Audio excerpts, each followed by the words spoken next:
Video কি on করতে হবে? হুম। ঠিক আছে।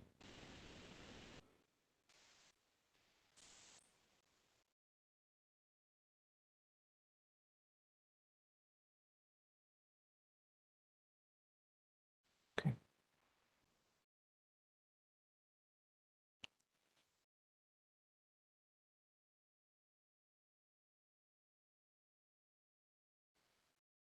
Okay.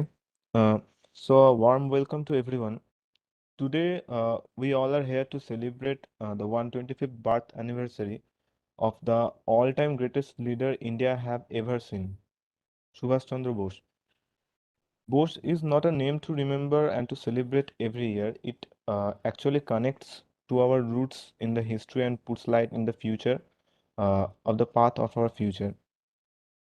We not only as a Bengali but also as an Indian take pride in that name, gets emotional to remember him. Warm blood flow feels uh, through the veins, minds and jaws get stronger, and chest size becomes double in size whenever and wherever the name is taken or even uttered. But somewhere the feelings are entrapped in hearts with heavy loads of busy schedule, urge to satisfy private needs and a lot. Whereas the glorious past that gifted us the present for sure must live forever, not as a day to celebrate and enjoy a scheduled national holiday. So, we all should remember always that Netaji Subhash Chandra Bose কখনোই এরকম ছিলেন না যে আহ, তাকে খালি বছরের পর বছর একটা নির্দিষ্ট দিনে তাকে খালি আমরা তার বার্থডে অবজার্ভ করব এবং আহ, তাকে নিয়ে বেশ কিছু কথা বলবো বা কিছু অনুষ্ঠান হবে, একটা ন্যাশনাল হলিডে উদযাপন হবে, just not the same thing, but we have to live that person in ourselves. And what are the ways? The ways are that we have to live the idea Netaji Subhash Chandra Bose left with us. His memories should always be transported to the next generation by elders or even by us. Uh, he should always be respected. His name should be always uttered with respect and enough thankfulness for his contributions. We should know the contribution Netaji Subhash Chandra Bose made with his all life. So this could be the ways Netaji Subhash Chandra Bose should remember like this. So, for the very first thing that we are all here to celebrate, we start with the inaugural song of Netaji Subhash Chandra Bose by Dhrupad Banerjee. Dhrupad, are you here, Dhrupad? It's up to you, Dhrupad.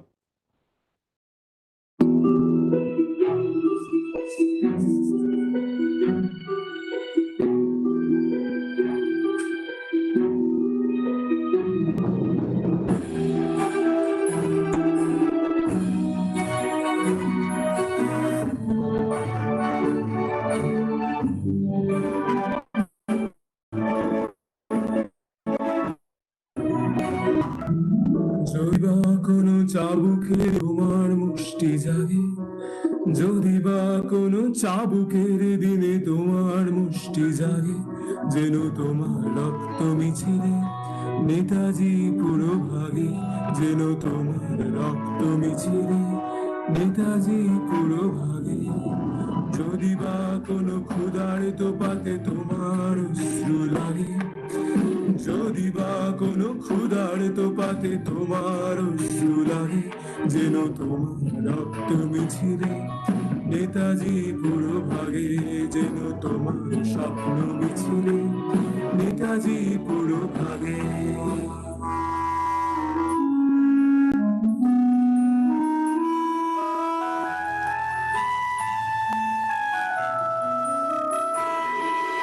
তাছাড়া সব মিছে উদযাপন, তাছাড়া সব মিছে উদযাপন, তেরাঙায় শুধু লজ্জা উড়বে বৃথাই দিন যাপন। তাছাড়া সব মিছে উদযাপন, তেরাঙায় শুধু লজ্জা উড়বে বৃথাই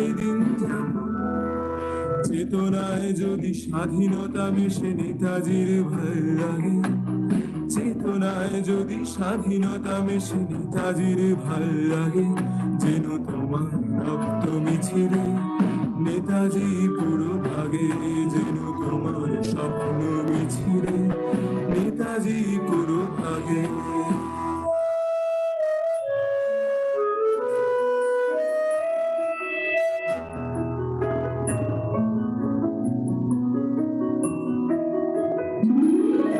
না হলে স্বাধীন নয় কোনো আলফাজ, না হলে স্বাধীন নয় কোনো আলফাজ, ব্যর্থ তোমার প্রজাতন্ত্রের রঙিন কুচকাওয়াজ।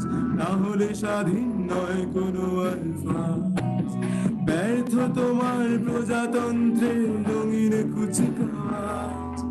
সততায় যদি স্বাধীনতা মেশে নেতাজির ভাল লাগে, সততায় যদি স্বাধীনতা মেশে নেতাজির ভাল লাগে, যেন তোমার রক্ত মিছিলে নেতাজি পুরো ভাগে, যেন তোমার স্বপ্ন মিছিলে নেতাজি পুরো ভাগে। যদি বা কোনো চাবুকের দিনে তোমার মুষ্টি জাগে, যদি বা কোনো চাবুকের দিনে তোমার মুষ্টি জাগে, যেন তোমার রক্ত মিছিলে নেতাজি পুরো ভাগে, যেন তোমার রক্ত মিছিলে নেতাজি পুরো ভাগে, যেন তোমার স্বপ্ন মিছিলে নেতাজি পুরো ভাগে, যেন তোমার স্বপ্ন মিছিলে নেতাজি পুরো ভাগে।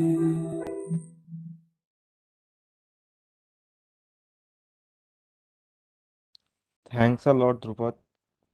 We have already witnessed a very beautiful presentation.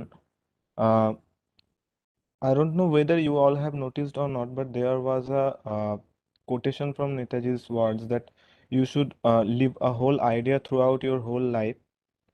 That's sound quite similar with that of the quotes from Swami Vivekananda. It means that there is somehow a similarity between these two great leaders we have seen.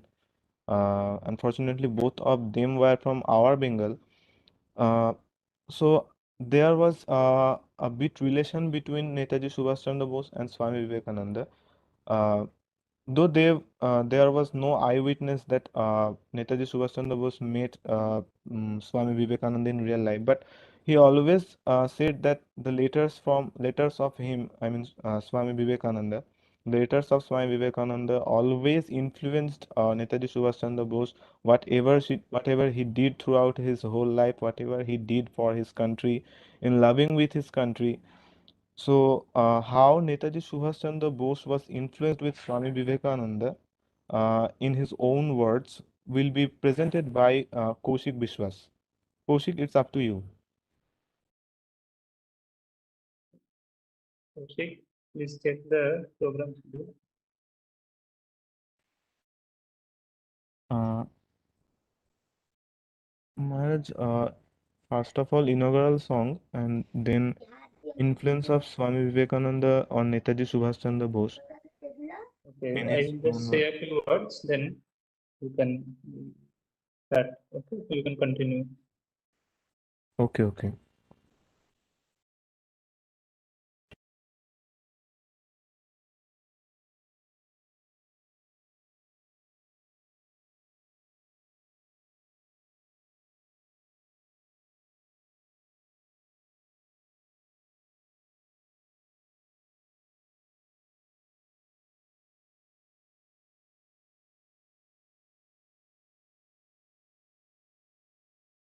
Good afternoon, everyone.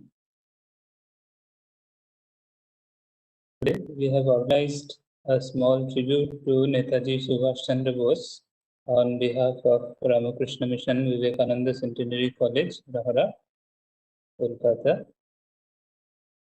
We are very fortunate to celebrate the 125th birth anniversary of Netaji Subhash Chandra Bose.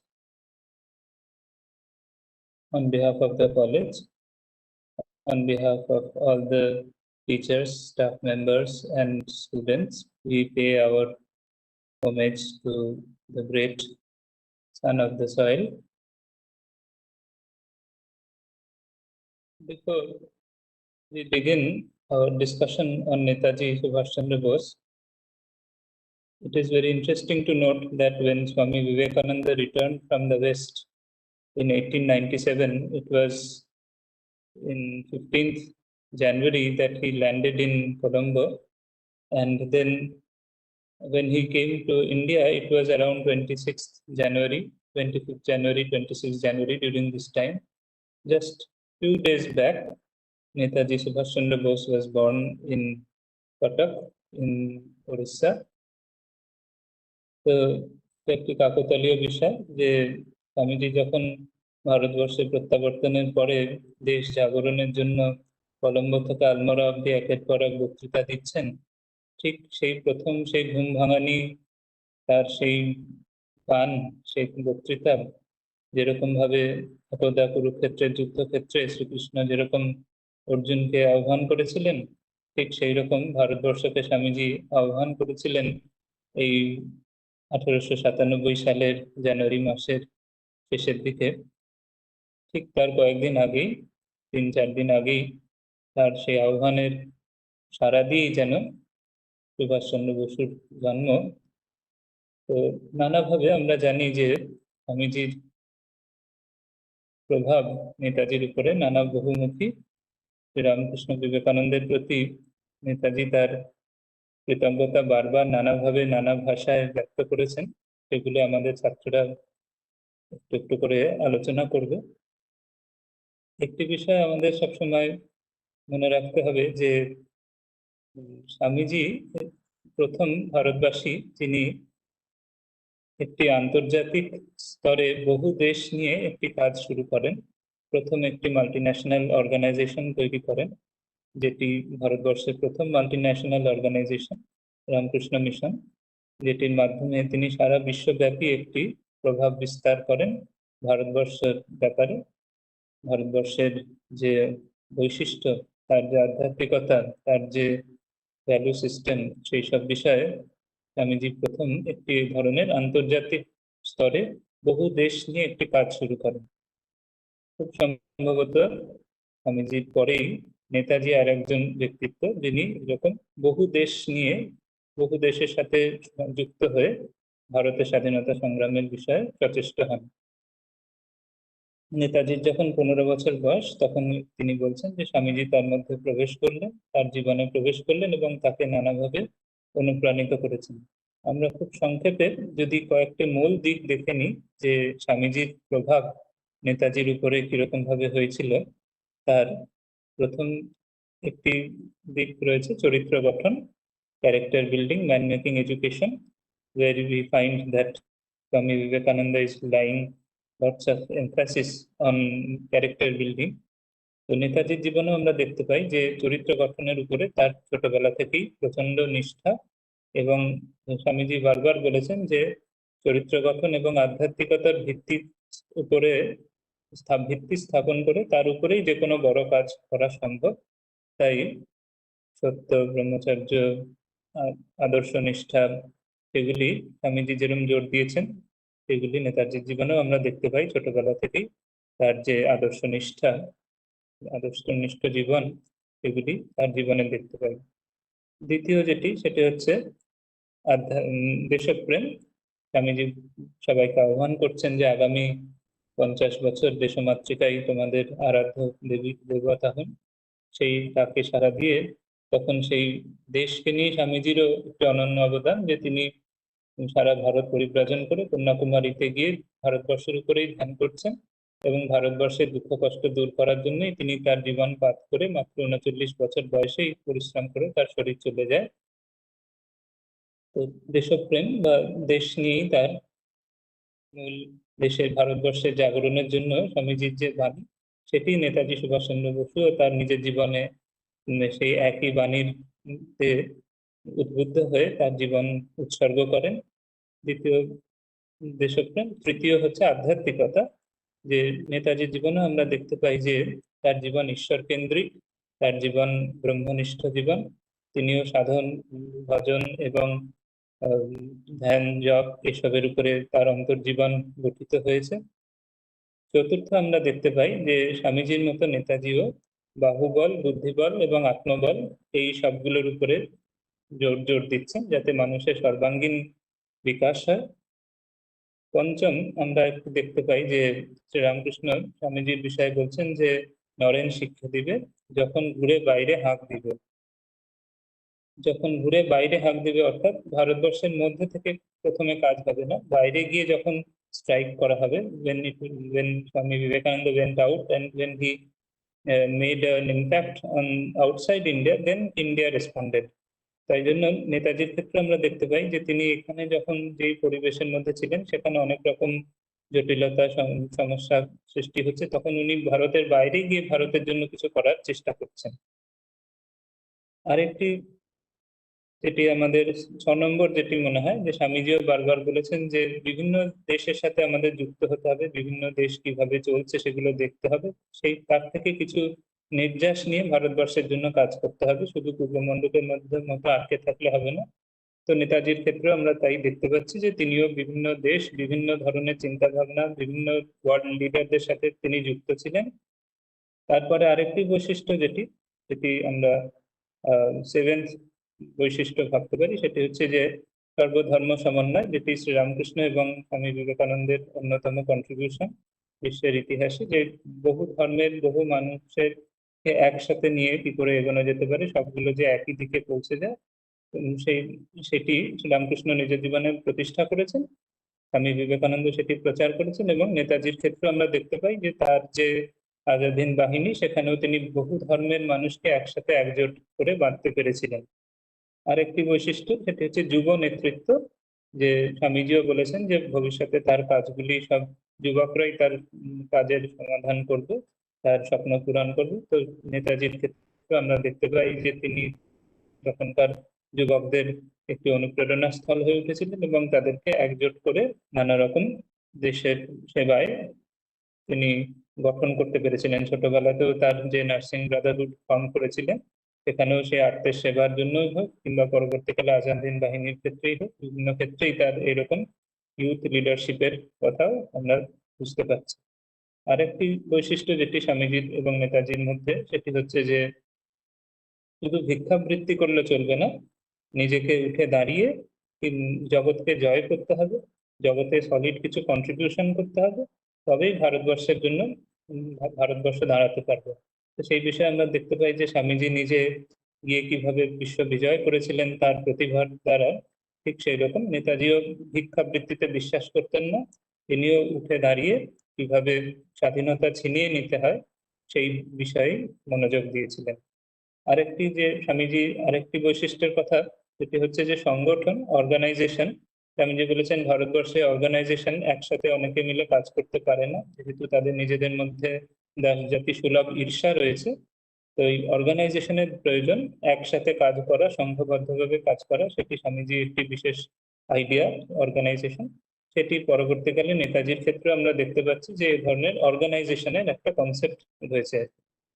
তাহলে অর্গানাইজেশনের concept রয়েছে যেহেতু, সেখানে আমরা বুঝতে পারছি যে তিনিও ওরকম মানে সেই সময় কিন্তু একটি আজাদ হিন্দ বাহিনীকে সুসংবদ্ধ করে ভারতের স্বাধীনতার জন্য চেষ্টা করছেন। তার আগেও তিনি বহুভাবে এই ধরনের সাংগঠনিক কৃতিত্ব দেখিয়েছেন। আরেকটি বৈশিষ্ট্য যেটি স্বামীজির সাথে নেতাজির মেলে, সেটি হচ্ছে অহিংসার সঠিক মূল্যায়ন। অহিংসা মানে শুধু সহ্য করা নয়, প্রত্যাঘাত করার ক্ষমতা যখন থাকবে তখনই অপরকে ক্ষমা করা বা অহিংসার বাণী সঠিকভাবে বোঝা যায়। গীতায় আমরা দেখতে পাই যে যখন অর্জুন অহিংসার বাণী প্রথমে শোনাচ্ছেন, তখন শ্রীকৃষ্ণ তাকে প্রত্যাঘাত করার এবং ক্ষাত্র ধর্ম পালন করা, দেশকে রক্ষা করার কথাই বলছেন, এবং তারপরে তবেই তিনি আর কি মানে সেই ক্ষেত্রে সেই জন্য অহিংসার সঠিক মূল্যায়ন মানে শুধু সহ্য করা না, প্রত্যাঘাত করার ক্ষমতা অর্জন করে তারপরেই অহিংসার কথা শোভা পায়। এবং স্বামীজি সেই ক্ষেত্রে অশোকের অহিংসার কথার বিষয়ে বলেছেন যে অশোক অহিংসার কথা বেশি প্রকাশ করতে গিয়ে দেশের সামরিক কুশলতা নষ্ট করেছিলেন বা নষ্ট হয়ে গিয়েছিল, মিলিটারি পাওয়ার। এই জন্য এই সব দিক থেকে আমরা বুঝতে পারি যে স্বামীজি এবং নেতাজির মধ্যে বেশ কয়েকটি গুণাবলী রয়েছে, যেগুলি আজকেও যারা যুবক, যারা যারা নেতা হয়ে উঠবে একদিন, যারা সমাজের বিভিন্ন ক্ষেত্রে নেতৃত্ব দান করবে, তাদের এই সবগুলো কিন্তু স্মরণ রাখতে হবে: চরিত্র গঠন, দেশপ্রেম, আধ্যাত্মিকতা, বাহুবল, বুদ্ধিবল, আত্মবলের সমাহার এবং বিভিন্ন দেশের কার্যাবলীর প্রতি মনোযোগ, সবাইকে নিয়ে চলা, সর্বধর্ম সমন্বয় এবং নিজের প্রতিভার বিকাশ করে কিছু অর্জন করা, সাংগঠনিক শক্তি এবং সর্বপ্রকার যে শক্তিশালী হওয়া। আমি শুধু শেষ করব শুধু নেতাজির একটি চিঠি ওনার মান্দালয় জেল থেকে, খুব সম্ভবত 1926 সালে লিখছেন। সেখানে স্বামীজি যেরকম সর্বাঙ্গীন গঠন চেয়েছিলেন, যে বাহুবল, বুদ্ধিবল এবং আত্মবল তিনটেরই, শারীরিক শক্তি, মানসিক শক্তি, বৌদ্ধিক শক্তি এবং আধ্যাত্মিক শক্তি, এটি কিভাবে নেতাজির জীবনে সর্বতোভাবে ছিল, সেইটি আমরা তার এই চিঠি থেকে বুঝতে পারছি। তিনি প্রথমে এখানে কিছু ব্যায়ামের কথা বলছেন। নেতাজি সুভাষচন্দ্র বসুর চিঠি আমি একটুখানি পড়ছি। স্বাস্থ্যের উন্নতির জন্য তুমি যদি প্রত্যহ কিছু ব্যায়াম চর্চা করো তবে খুব উপকার পাবে। মুলারের মাই সিস্টেম বই জোগাড় করে যদি তদ অনুসারে ব্যায়াম করো তবে ভালো হয়। আমি নিজে মধ্যে মধ্যে মুলারের ব্যায়াম করে থাকি এবং উপকারও পেয়েছি। এরকম ভাবে উনি ব্যায়ামের বিষয়ে বেশ কিছুটা বলছেন। তারপরে বলছেন, আমার মনে হয় আমাদের দেশে, বিশেষত ছাত্র সমাজে যদি মুলারের ব্যায়ামের বহুল প্রচলন হয় তাহলে খুব উপকার হইবে। এইসব ব্যায়ামের কথা বেশ অনেকটা বলেছেন। তারপরে বলছেন, মানুষের দৈনন্দিন কাজ করেই সন্তুষ্ট বোধ করলে চলবে না। এইসব কাজকর্মের যে উদ্দেশ্য বা আদর্শ, অর্থাৎ আত্মবিকাশ সাধন, সে কথা ভুললে চলবে না। কাজটাই চরম উদ্দেশ্য নয়, কাজের ভিতর দিয়ে চরিত্র ফুটিয়ে তুলতে হবে এবং জীবনের সর্বাঙ্গীন বিকাশ সাধন করতে হবে। মানুষকে অবশ্য নিজের ব্যক্তিত্ব ও প্রবৃত্তি অনুসারে একদিকে বৈশিষ্ট্য লাভ করতে হবে, কিন্তু এই বৈশিষ্ট্যের মূলে একটি সর্বাঙ্গীন বিকাশ চাই। অর্থাৎ স্বামীজি যে ম্যানিফেস্টেশন অফ ডিভিনিটির কথা বলেছেন, যে সব কাজ সব কিছুর মধ্যে দিয়ে আসলে আমাদের যে পূর্ণতা রয়েছে, যে দেবত্ব রয়েছে ভিতরে, তার বিকাশ করতে হবে, সেই বিষয়ে নেতাজিও একইভাবে বলছেন। যে ব্যক্তির সর্বাঙ্গীন উন্নতি হয় নাই, সে অন্তরে কখনো সুখী হতে পারে না। তার মনের মধ্যে সর্বদা একটা শূন্যতা বা অভাব বোধ শেষ পর্যন্ত রয়ে যায়। এই সর্বাঙ্গীন বিকাশের জন্য চাই ব্যায়াম চর্চা, নিয়মিত পাঠ, দৈনিক চিন্তা বা ধ্যান। কাজের চাপে মধ্যে মধ্যে এসব দিকে দৃষ্টি থাকে না, বা দৃষ্টি থাকলেও সময় হয়ে ওঠে না, কিন্তু কাজের চাপ কমলেই আবার এইসবের দিকে দৃষ্টি দেওয়া দরকার। দৈনিক কাজকর্ম করে নিশ্চিন্ত হলে চলবে না, তার মধ্যে ব্যায়ামের সময় এবং লেখাপড়া ও ধ্যান ধারণার সময় করে নিতে হবে। এই তিনটি অতি প্রয়োজনীয় কাজের জন্য মানুষ যদি অন্ততপক্ষে প্রতিদিন 1.5 ঘন্টা বা 2 ঘন্টা সময় দিতে পারে তাহলে খুব উপকার হবে।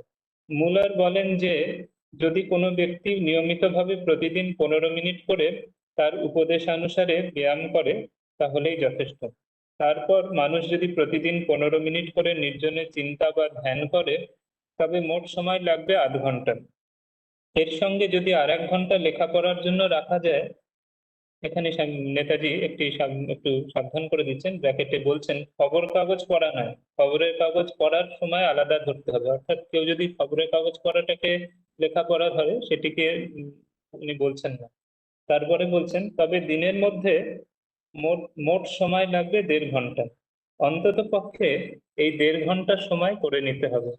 তারপরে অধিকন্তু ন দোষায়, এর থেকে বেশি হলে অসুবিধা নেই। যত বেশি সময় দিতে পারো তত ভালো। প্রত্যেককে নিজের সুবিধা অনুসারে এই সময় করে নিতে হবে। ধ্যান ধারণার বিষয়ে আমি বোধহয় পূর্বপত্রে কিছু লিখেছি, তাই সে সম্বন্ধে এখানে আর কিছু লিখিলাম না। বইগুলির নাম আমি এই পত্রে দিচ্ছি। প্রথমে যে বইগুলি সমিতির লাইব্রেরিতে পাবে তার নাম দিচ্ছি, তারপরে অন্যান্য বইয়ের নাম দিচ্ছি বলে নেতাজি সুভাষচন্দ্র বসু কিছু বইয়ের নাম বলছেন। এখানে অদ্ভুতভাবে আমরা প্রথমেই পাচ্ছি, উনি বলছেন ধর্ম সম্বন্ধে কিছু বইয়ের নাম। 1, শ্রী শ্রী রামকৃষ্ণ কথামৃত। 2, ব্রহ্মচর্য সুরেন্দ্র ভট্টাচার্য, রমেশ চক্রবর্তী এবং ফকির দের 3টি বই। স্বামী শিষ্য সংবাদ, স্বামী বিবেকানন্দের সঙ্গে শরৎচন্দ্র চক্রবর্তীর যে বার্তালাপ। পত্রাবলী, স্বামী বিবেকানন্দের। প্রাচ্য ও পাশ্চাত্য, বিবেকানন্দের। বক্তৃতাবলী বিবেকানন্দ, ভাববার কথা স্বামী বিবেকানন্দ, ভারতের সাধনা স্বামী প্রজ্ঞানন্দ, শিকাগো বক্তৃতা স্বামী বিবেকানন্দ। এরপরে উনি অন্যান্য অনেক বইয়ের কথা বলছেন। তাহলে আমরা বুঝতে পারছি যে কিভাবে নেতাজির ছাত্রাবস্থা থেকে কিভাবে জীবন গঠন, চরিত্র গঠন তিনি নিজে করেছেন স্বামীজির ভাবে, যে সেখানে সর্বতোভাবে শক্তিশালী হওয়ার জন্য যে হেড, হার্ট এবং হ্যান্ড তিনটেই যাতে সক্রিয় হয়, এইভাবে নেতাজির এই পত্র থেকে আমরা বুঝতে পারছি। আরো বিভিন্ন বিষয় আমাদের ছাত্ররা আলোকপাত করবে। আজকের এই শুভ দিনে, নেতাজির জন্মদিনে, আমরা যেন সবাই আরো বেশি করে প্রতিজ্ঞা নিই যে আমরা আরো দৃঢ় হব আমাদের দেশ দেশের সেবার বিষয়ে, আরো বেশি নিয়োজিত হব, আরো বেশি নিঃস্বার্থ হয়ে ত্যাগ ও সেবার যে বাণী স্বামীজি দিয়ে গেছেন, যেগুলি নেতাজি এবং পরবর্তীকালে বহু মহাবীরেরা সব পালন করে গেছেন, এই বিষয়ে আমরা সবাই উদ্বুদ্ধ হয়ে সেবা করার চেষ্টা করব। ধন্যবাদ, নমস্কার। খুব ধন্যবাদ মহারাজ। But I am really sorry for the mistakes in the scheduled program. Uh, but I would have missed a lot if I had not the opportunity to hear Swamiji. উম, এখান থেকে অ্যাকচুয়ালি অনেক কিছু ইনফরমেশন আমরা পেলাম যেগুলো একদিকে জানা ছিল না, এবং আমাদের লাইফস্টাইল কতটা ঠিক চলছে কি কতটা ঠিক চলছে না সেটার একটা মূল্যায়ন করারও যথেষ্ট জায়গা এটা থেকে উঠে আসে। মনে পড়ে সালটা সম্ভবত 1941 সাল। তখন সংবাদপত্রে সেদিন প্রথমবার বেরিয়েছিল যে ঐতিহাসিক গৃহত্যাগের ঘটনা। সেই মুহূর্তে ভারতীয় রাজনীতিতে এত বড় নাম হয়তো আর কারোর, মানে তখনকার রাজনীতিতে এত বড় নাম হয়তো আর কারোর আসেনি। সেই মানুষটা, ভাবতেও অবাক হয় যে এত ব্রিটিশ শাসনের এত আহ, কড়া নজরদারি বা সমস্ত ক্ষেত্রেই তাকে যেভাবে ধরে রাখা হয়েছিল, মানে গৃহবন্দী করে রাখা হয়েছিল, তারপরেও সকলের চোখে ধুলো দিয়ে পালিয়ে যাওয়া, হঠাৎ করে মাথায় স্বাভাবিকভাবেই আসে যে এগুলো বেকার ভাবনা। কেননা লোকটার নামই হচ্ছে সুভাষচন্দ্র বসাই। ওনার পক্ষে সবকটাই সম্ভব, উনি পারেন না এমন কিছু নেই। তখনকার কংগ্রেসের মধ্যে দাঁড়িয়ে গান্ধীজির বিরোধিতা করা, আবার হিটলারের মতো রাষ্ট্রীয় নেতা যাকে সবাই মেনে চলে তার সাথে সমান তালে কথা বলা, এই সমস্তই হয়তো কোনোভাবে সম্ভব হয়েছে কারণ পেছনে স্বামী বিবেকানন্দ ছিলেন। স্বামীজির ইনফ্লুয়েন্সকে কাজে লাগিয়েই হয়তো নেতাজি এত কিছু করেছিলেন, এত বিখ্যাত হয়েছিলেন, এত বড় হয়েছিলেন। তাই স্বামীজির ইনফ্লুয়েন্স কিভাবে নেতাজির ওপর কাজ করেছে সেই সম্পর্কে বাকি কিছুটা শুনে নেব কৌশিকের থেকে। Kaushik, it's up to you. Netaji Subhash Chandra Bose Swamiji দ্বারা কতটা প্রভাবিত হয়েছিলেন তা তার লেখনীতে আমরা পাই, এবং নেতাজি সুভাষচন্দ্র বোসের জীবন গঠনে শ্রী রামকৃষ্ণদেব এবং স্বামী বিবেকানন্দের বহুমুখী প্রভাব রয়েছেন। সেই প্রসঙ্গে নেতাজি কি বলেছেন বা লিখেছেন সে বিষয়ে একটু পাঠ করছি।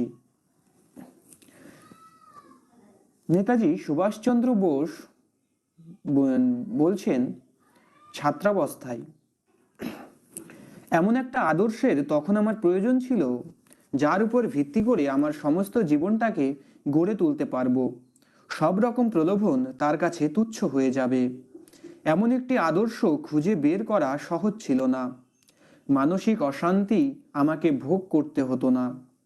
যদি আমি আর 10 জনের মতো জীবনের দাবিকে সহজভাবেই মেনে নিতাম, কিংবা দৃঢ়ভাবে জীবনের সমস্ত প্রলোভনকে তুচ্ছ করে যে কোনো একটা আদর্শকে আঁকড়ে ধরতাম, কিন্তু কোনোটাই আমি পারিনি।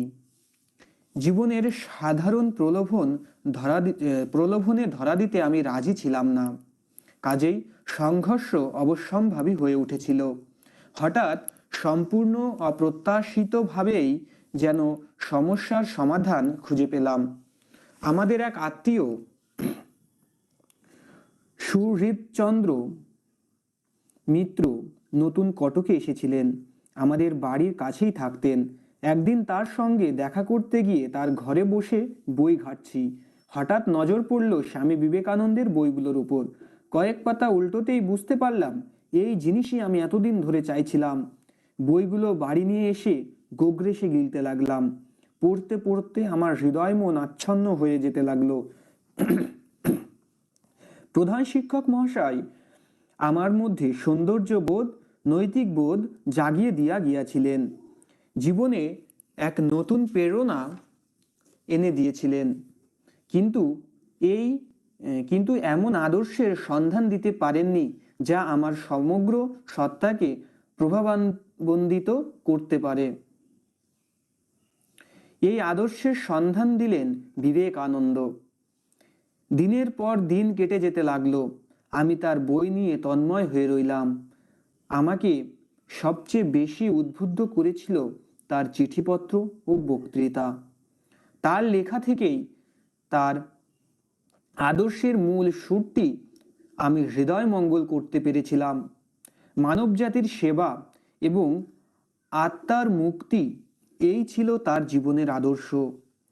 আদর্শ হিসেবে মধ্যযুগের স্বার্থ সর্বস্ব সন্ন্যাসী জীবন কিংবা আধুনিক যুগের মিল ও বেহাম্যের ইউটিলিটারিয়ানিজম কোনোটি সার্থক নয়। মানবজাতির সেবা বলতে বিবেকানন্দ স্বদেশের সেবাও বুঝিয়েছিলেন। তার জীবনীকার ও প্রধান শিষ্যা ভগিনী নিবেদিতা লিখে গেছেন, মাতৃভূমিই ছিল তার আরাধ্যা দেবী। দেশের এমন কোনো আন্দোলন ছিল না তার মনে সাড়া জাগায়নি। বিবেকানন্দ বলতেন যে ব্রাহ্মণ, ক্ষত্রিয় এবং বৈশ্য এদের একে একে সকলেরই দিন গিয়েছে, এখন পালা এসেছে শূদ্রের। এতদিন পর্যন্ত যারা সমাজে শুধু অবহেলায় পেয়ে এসেছে, তিনি আরো বলতেন, উপনিষদের বাণী হলো নায়ামাত্মা বলহীনেন লভ্য, চাই শক্তি, নইলে সবই বৃথা। আর চাই নচিকেতার মতো আত্মবিশ্বাস। বিবেকানন্দের আদর্শকে যে সময়ে জীবনে গ্রহণ করলাম তখন আমার বয়স 15 হবে কিনা সন্দেহ। বিবেকানন্দের প্রভাব আমার জীবনে অমূল্য পরিবর্তন এনে দিল। তার আদর্শ ও তার ব্যক্তিত্বের বিশালতাকে পুরোপুরি উপলব্ধি করার মতো ক্ষমতা তখন আমার ছিল না, কিন্তু কয়েকটা জিনিস একেবারে গোড়া থেকেই আমার মনে চিরকালের জন্য গাঁথা হয়ে গিয়েছিল। চেহারায় এবং ব্যক্তিত্বে আমার কাছে বিবেকানন্দ ছিলেন আদর্শ পুরুষ। তার মধ্যে আমার মনের অসংখ্য জিজ্ঞাসার সহজ সমাধান খুঁজে পেয়েছিলাম। স্বামী বিবেকানন্দের পথই আমি বেছে নিলাম। যে পরিবেশে আমি মানুষ হয়েছিলাম সেটা মোটামুটি উদার ভাবাপন্ন হলেও অনেক ক্ষেত্রে সমাজ ও পরিবারের বিরুদ্ধে আমাকে বিদ্রোহ করতে হয়েছে। আমার বয়স যখন 14 কি 15, সে সময়কার একটি ঘটনার কথা বলি। প্রতিবেশী আমার এক সহপাঠী দেবেন দাস একদিন আমাদের কয়েকজনকে তার বাড়িতে খেতে বলে। মায়ের কানে কথাটা যেতেই তিনি স্রেফ আমাদের যেতে বারণ করে বসলেন। হয়তো বন্ধুটি আভিজাত্যে আমাদের চাইতে ছোট ছিল, কিংবা আমাদের চেয়ে নিচু জাতের ছিল বলেই মা আপত্তি করেছিলেন, কিংবা হয়তো বাইরে খেলে অসুখ বিসুখ হতে পারে এরকম আশঙ্কা করেছিলেন। আমরাও বাস্তবিকই বাইরে খুব কমই খেতাম, কিন্তু এক্ষেত্রে মায়ের আপত্তি আমার কাছে অত্যন্ত অসঙ্গত বলে মনে হলো। আমি মায়ের নিষেধ অমান্য করে নিমন্ত্রণ রক্ষা করতে গেলাম এবং এতে কেমন একটা অদ্ভুত আনন্দ যেন অনুভব করেছিলাম। পরে যখন ধর্মচর্চা ও যোগ সাধনা উপলক্ষে অনেকের সঙ্গে দেখা সাক্ষাৎ করার প্রয়োজন হয়ে পড়তো, অনেক জায়গায় যেতে হতো, তখন প্রায়ই বাবা মার নিষেধ অমান্য করতে হয়েছে, কিন্তু তার জন্য মনে কিছুমাত্র দ্বিধাও জাগেনি, কারণ তখন বিবেকানন্দের আদর্শ আমি মনে প্রাণে গ্রহণ করেছি। বিবেকানন্দ বলতেন, আত্মোপলব্ধির জন্য সব বাধাকেই তুচ্ছ জ্ঞান করতে হবে। স্বামী বিবেকানন্দের কাছে ধর্ম ছিল জাতীয়তাবাদের প্রেরণাস্থল। তিনি চেয়েছিলেন যুব সমাজের মধ্যে ভারতবর্ষের অতীত সম্পর্কে গর্ববোধ বা ভবিষ্যৎ সম্পর্কে আশার মনোভাব সঞ্চারিত করতে, আর চেষ্টা করেছিলেন তাদের মধ্যে আত্মবিশ্বাস ও আত্মমর্যাদাকে জাগিয়ে তুলতে। স্বামীজি কোনো রাজনৈতিক মতবাদ প্রচার করেননি, কিন্তু যারাই তার সান্নিধ্যে এসেছেন বা তার লেখা পড়েছেন তাদের মধ্যেই একটা দেশপ্রেম ও রাজনৈতিক মানসিকতা গড়ে উঠেছে। অত্যন্ত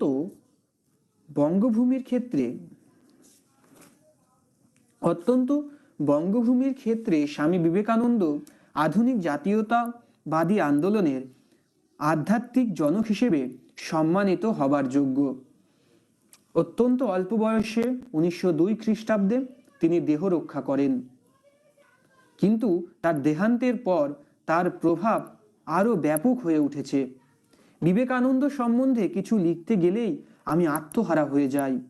খুব কম লোকের পক্ষে, এমনকি তার সংস্পর্শে থাকার সুবিধা যাদের হয়েছিল তাদের পক্ষেও তার সম্বন্ধে সম্যক ধারণা করা বা তাকে গভীরভাবে বুঝতে পারা অসম্ভব বলেই মনে করি। সুগভীর, জটিল ও ঋষি সমন্বিত ব্যক্তিত্ব তার বক্তৃতা ও লেখা থেকে ছিল সম্পূর্ণ স্বতন্ত্র, অথচ তার এই বক্তৃতা ও লেখার দ্বারাই তিনি তার আশ্চর্য প্রভাব দেশবাসীর উপর, বিশেষত বাঙালির উপর বিস্তার করেছিলেন। এই রকমের বলিষ্ঠ মানুষ বাঙালির মনকে যেমন আকৃষ্ট করে এমন আর কেউ করে না। ত্যাগে বেহিসেবী, কর্মে বিরামহীন, প্রেমে সীমাহীন স্বামীজির জ্ঞান ছিল যেমন গভীর তেমনি বহুমুখী। ভাবাবেগে উচ্ছ্বসিত স্বামীজি মানুষের ত্রুটি বিচ্যুতির নির্মম সমালোচক ছিলেন, অথচ সারল্য ছিল তার শিশুর মতো। আমাদের জগতে এইরূপ ব্যক্তিত্ব বাস্তবিকই বিরল। স্বামীজি ছিলেন পৌরুষ সম্পন্ন পূর্ণাঙ্গ মানুষ। তিনি ছিলেন মনে প্রাণে সংগ্রামী, সেই জন্য তিনি ছিলেন শক্তির উপাসক। তিনি তাই দেশবাসীর উন্নয়নের জন্য বেদান্তের বাস্তব ব্যাখ্যা দিয়েছেন। শক্তি শক্তি শক্তির কথাই উপনিষদ বলেছেন। স্বামীজি এর কথা বারবার বলেছেন। চরিত্র গঠনের উপর তিনি সর্বাপেক্ষা বেশি গুরুত্ব আরোপ করে গেছেন। আমি ঘন্টার পর ঘন্টা বলে গেলেও সেই মহাপুরুষের বিষয় কিছু বলা হবে না। এমনি ছিলেন তিনি মহৎ, এমনি ছিল তার চরিত্র, যেমন মহান তেমনি গভীর। তার বিষয় বলতে গেলে বলতে হবে যে তিনি আধ্যাত্মিক সাধনার উচ্চতম স্তরের যোগ্য।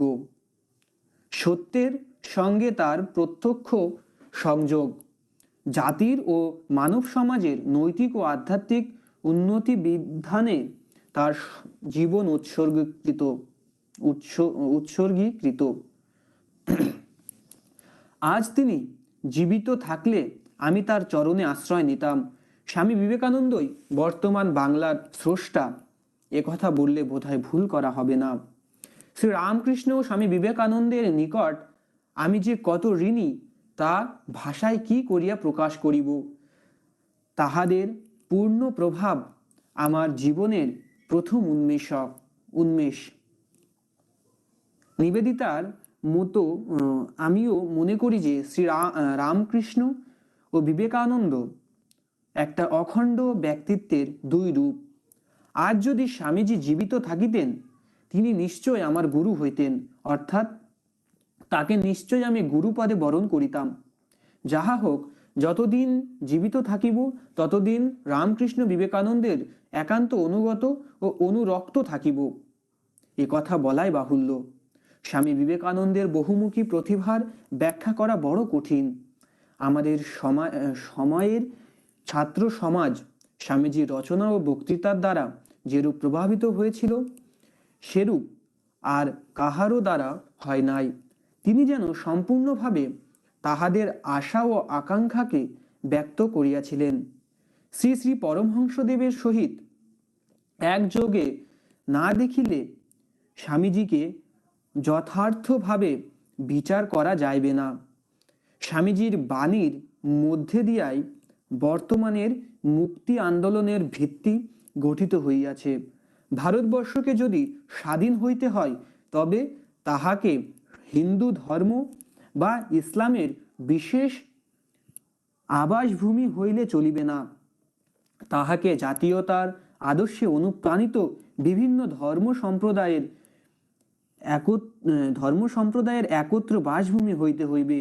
রামকৃষ্ণ বিবেকানন্দের যে বাণী ধর্ম সমন্বয়, তাহা ভারতবাসীকে সর্বান্তকরণে গ্রহণ করিতে হইবে।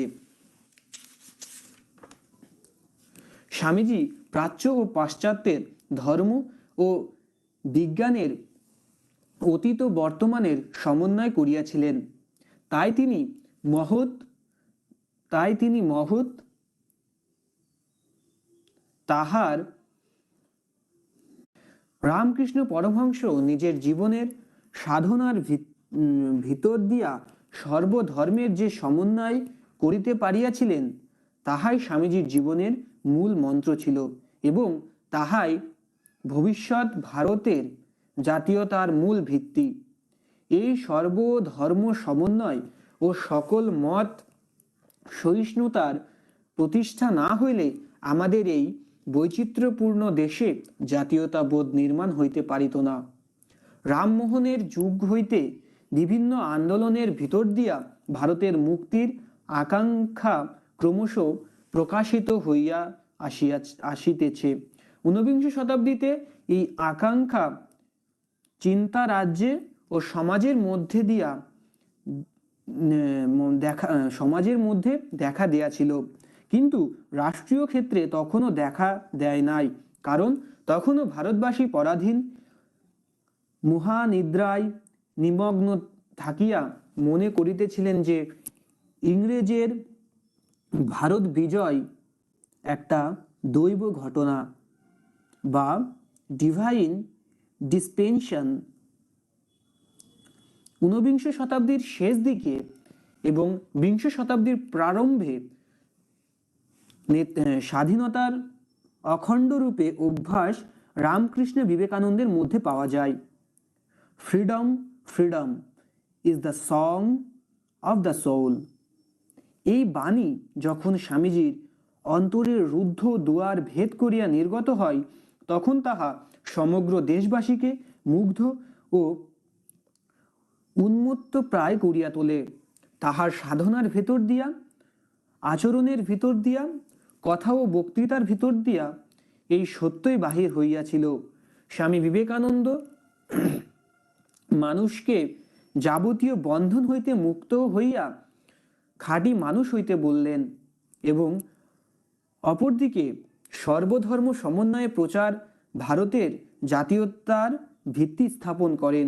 ভগিনী নিবেদিতা তার the master as I saw him পুস্তকে বলেছেন, the queen of his adoration was his motherland.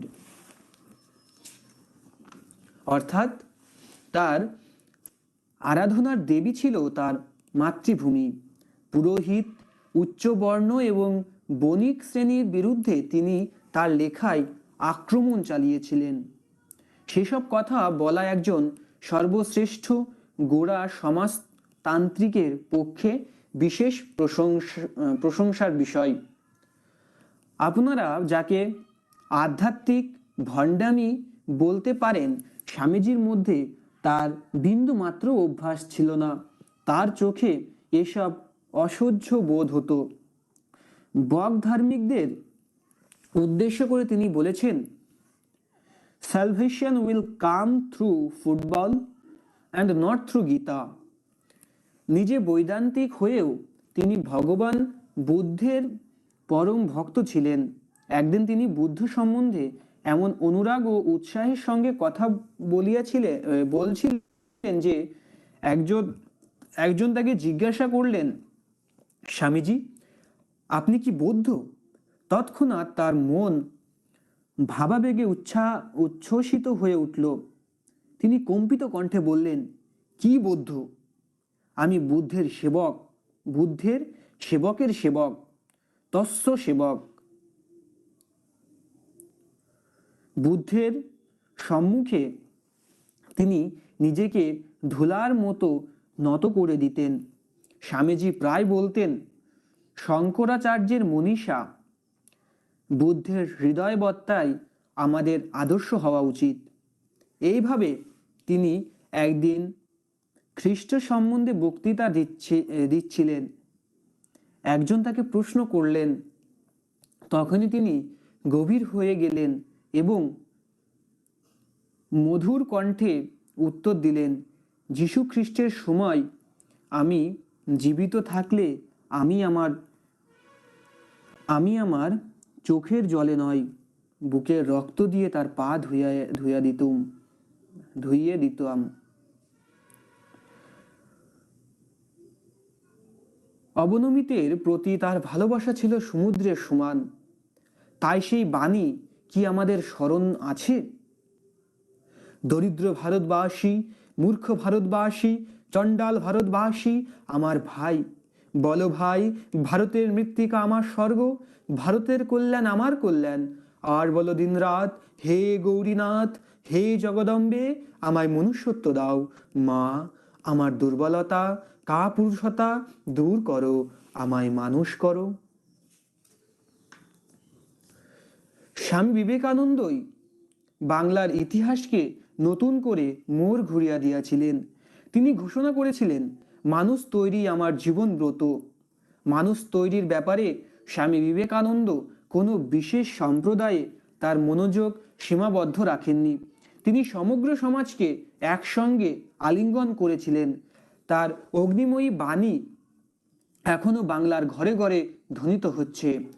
নতুন ভারত বেরুক হাট থেকে, বাজার থেকে, কলকারখানা থেকে। কার্ল মার্কসের গ্রন্থ থেকে এই সমাজতন্ত্রের জন্ম হয়নি। ভারতের চিন্তা ও সংস্কৃতি এর উৎস। স্বামী বিবেকানন্দ যে গণতন্ত্রের আদর্শ প্রচার করেছিলেন তা দেশবন্ধু চিত্তরঞ্জনের রচনায় ও কর্মে প্রতিমূর্তি পরিগ্রহ করেছিল। জাতি গঠনের প্রথম ভিত্তি মানুষ তৈরি, তারপরেই সংগঠন। স্বামীজি ও অন্যান্যরা মানুষ তৈরি করতে চেষ্টা করেছেন এবং দেশবন্ধু চেয়েছেন রাজনৈতিক সংগঠন।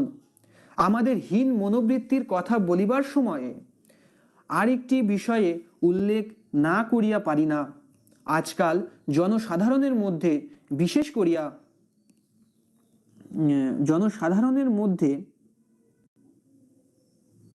অথচ আজকাল দেশের আর্থিক অবস্থা পূর্বাপেক্ষা শোচনীয় হইয়া পড়িয়াছে। ইহা কি সত্য? যদি তাহা হয় তবে তাহার কারণ কি?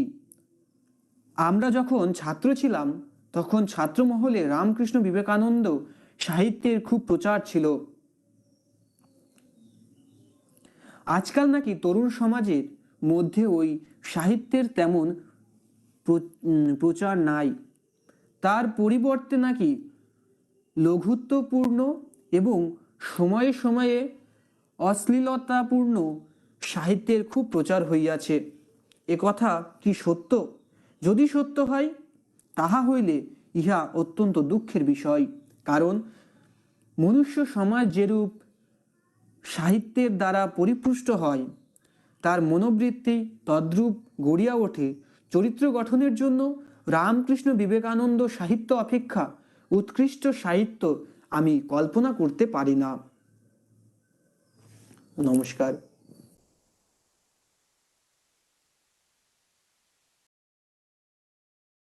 আচ্ছা, আহ কৌশিকের স্পিচটা খুবই ভালো। নেতাজি স্বামীজির দ্বারা কিভাবে উদ্বুদ্ধ হয়েছিলেন তার অনেকটাই আমরা জানতে পেরেছি। বিভিন্ন জায়গায় বিভিন্ন কোটেশনগুলো তুলে তুলে বলেছে, খুবই সুন্দর লেগেছে। নেতাজি সম্পর্কে জানতে গেলে সত্যি অনেক তথ্যই এখন সত্যি কথা বলতে মিসিং, আহ এবং অনেক কিছুই আমাদের নেতাজি সম্পর্কে এখনো অনেক জানা বাকি। তবে নেতাজি সম্পর্কে জানবার একটা সহজ উপায় আমার মনে হতে পারে যে স্বামীজিকে পড়া বা স্বামীজিকে জানা। যেহেতু নেতাজি সম্পূর্ণভাবে স্বামীজিকে দিয়ে উদ্বুদ্ধ হয়েছিলেন, তাই হয়তো কিছুটা অংশে স্বামীজিকে জানলে নেতাজিকেও অনেকটা অংশেই হয়তো জানা হয়ে উঠবে। তবু নেতাজিকে নিয়ে এখন একটা ছোট প্রেজেন্টেশন নিবেদন করছে Ankit Bhattacharya. Ankit, it's up to you. Good morning, everyone. I am Ankit Bhattacharya from Zoology Department, first year, first sem. Um, Good morning, Medanu Raghunandan Maharaj and all my teachers and all my dear friends. I would be giving a presentation of how Netaji, on the rise of Netaji Subhash Chandra Bose. So I would like to share my screen.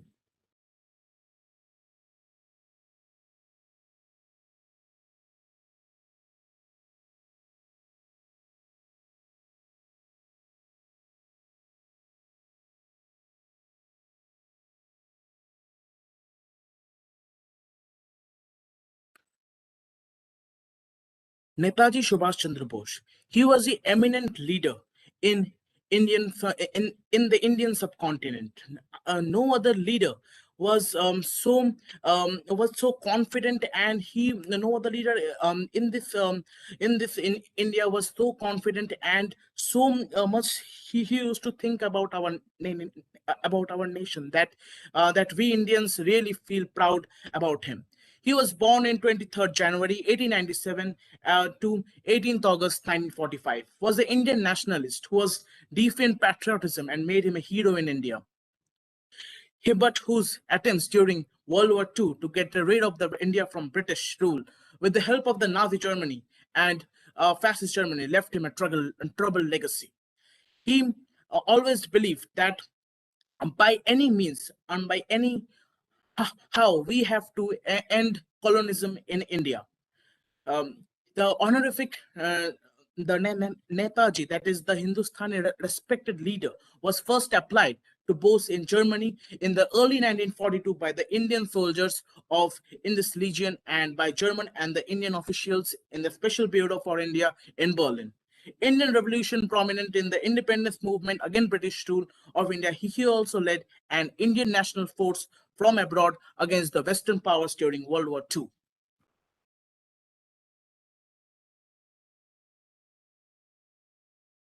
Now, talking about his birth and early life, Netaji Subhash Chandra Bose was born to Prabhavati Bose and Janaki Nath Bose on 23rd January and 1897 in Cuttack near Odisha. He was a brilliant student. He was the ninth child and the sixth son of Janaki Nath Bose. Janaki Nath Bose, as he was a successful lawyer and a government leader, wanted his son to also be loyal to the British rule. He wanted his son to take part in the Indian civil service and to serve the British Raj. But his son had warm blood, running through his veins, and so he felt that if if he studied for the Indian civil service exam, he would not be helping the Indians. He would be a servant of the British rule, and he wanted to end colonialism by anyhow.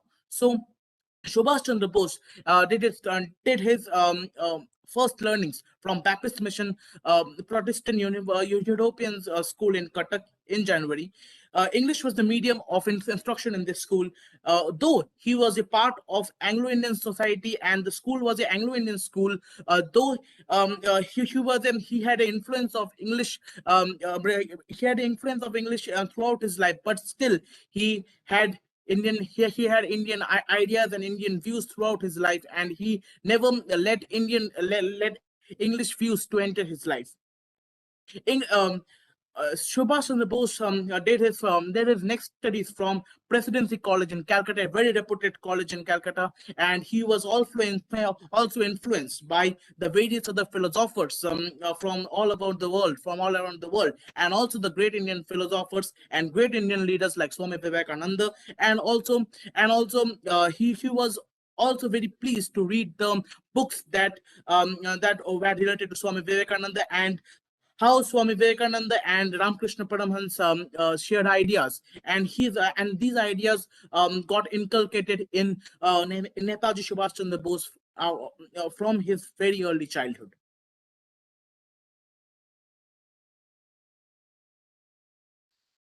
Netaji was a part. Now let's talk about Netaji as a part of Indian National Congress. Netaji was a part of Indian National Congress. When in the age of 24, he left his civil service examination and he left London and came to India to serve the Indians. He When he was the age 24, he came to India at Bombay on the morning of 16 July 1921 and immediately set an arranging interview with Mahatma Gandhi, because when he was in London, he had got immense knowledge about Mahatma Gandhi, that how such a great leader has left everything and came to India to serve the Indians. He also wanted to serve the Indians like Mahatma Gandhi. But when during his first meeting with Mahatma Gandhi, the things didn't went smooth. There was some conflicts between Netaji and Mahatma Gandhi, that Netaji followed the views of that to end communalism, or to end colonialism by any means, that by war or by any means. But Gandhiji wanted non-violence. I'm not saying that Netaji was against non-violence, but he always supported to end colonialism, whether it is by non-violence mode or whether it is by war, anything. So that's why he went outside of India to get support for them, to get support and to help Indians to drive British out of India. Then Gandhiji and Netaji differed in thoughts and question meets, and Bose was attracted to totalitarian models of governance, which was anathematized by Gandhi.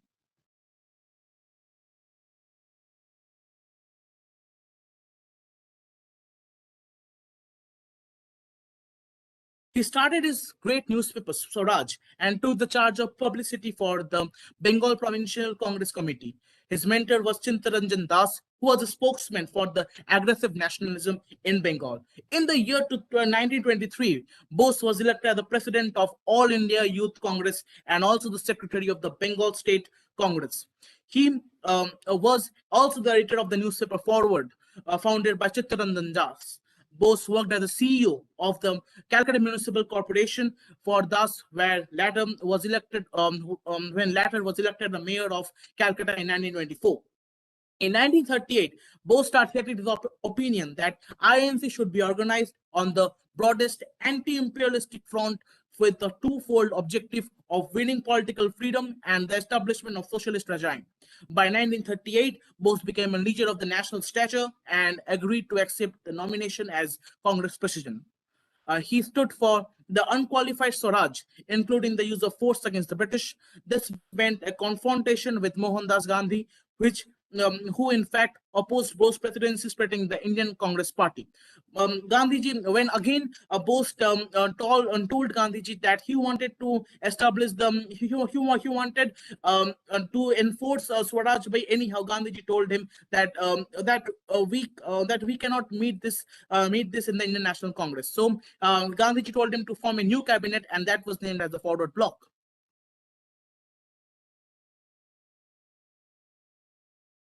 Bose in Germany. So now seeing that he was not getting help from any Indians to support his ways, so he went to Germany and to get help from Hitler, from the Adolf Hitler, from the great leader Adolf Hitler, who was ruling Germany. Germany was attached to the Special Bureau of India under the Adam von Tritzol, which was responsible for broadcasting the German-sponsored Azad Hind Radio. He founded the Free India Center in Berlin and created the Indian Legion, consisting of 4500 soldiers out of the Indian prisoners of war who had previously fought for the British in Africa prior to the capture by the Axis forces. The Indian Legion was attached to the Wehrmacht and later transferred to Waffen SS. Its its members so that the following allegiance to Hitler and Boers. I swear by God and this holy oath that I will obey the leader of German race and state, Adolf Hitler, as the commander of German armed forces in the fight for India, whose leader is Subhash Chandra Bose. The oath clearly abrogates control over the Indian Legion to the German armed forces while stating Bose's overall leadership of India. He was also, however, prepared to envisage an invasion to India by the USSR by the Nazi troops, super um, superheaded by the Azad Hind Legion. Many have questioned his judgment there, as it seems unlikely that Germans would have easily persuaded to leave after such invasion, which might also have resulted in the Axis victory in war. Although Bose wanted to take help from Hitler, but after a certain time, he came to know that Hitler will only be using his powers to only win over India, and he can even destroy Indian economy. So because when Bose because during the World War II, the Hitler Nazi forces got rolled over in USSR, and USSR broke into two parts. And now Bose was worried that whether Hitler could help him to support and drive the British away from India. So after some time, Bose left for Japan, and took and decided to take help from the Japanese forces, which proved to be fruitful for them, for the Indians, for the Indian freedom struggle.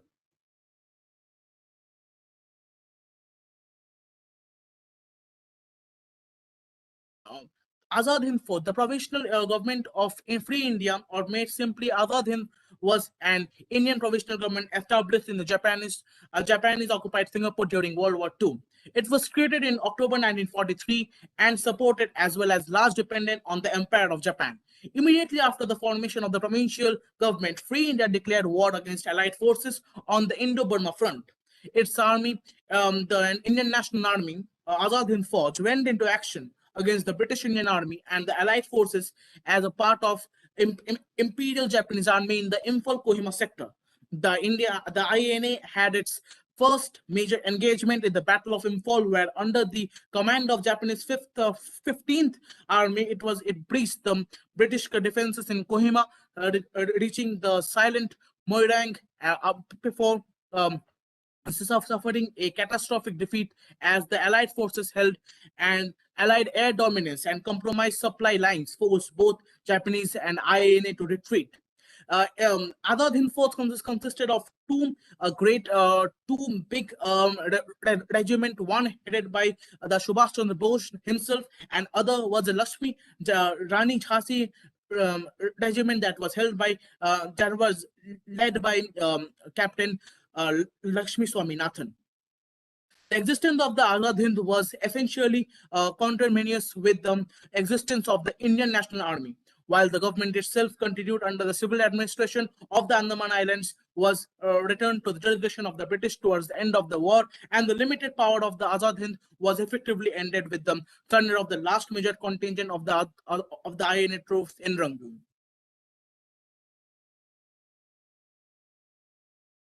Now, after all these things that happened in India, both tried to free India a lot before in 1942 or 1943, but various shortcomings came in his path, and in 18th August 1945, sadly and unfortunately, he left us. Basically, the consequence of the scholarly opinion, Subhash Chandra Bose death occurred from third-degree burns on 18th August 1945 after his overloaded Japanese plane crashed into Japanese ruler Formosa, now Taiwan.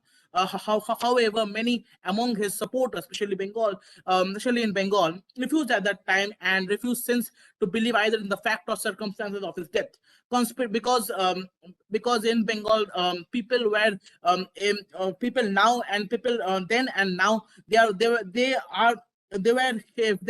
proud of Subhash Chandra Bose, and they couldn't believe that they couldn't take that trauma of his death of his death, and that's why conspiracy theory appeared within the hours of his death and have thereafter had a long shelf life, keeping alive various martial myths about Bose.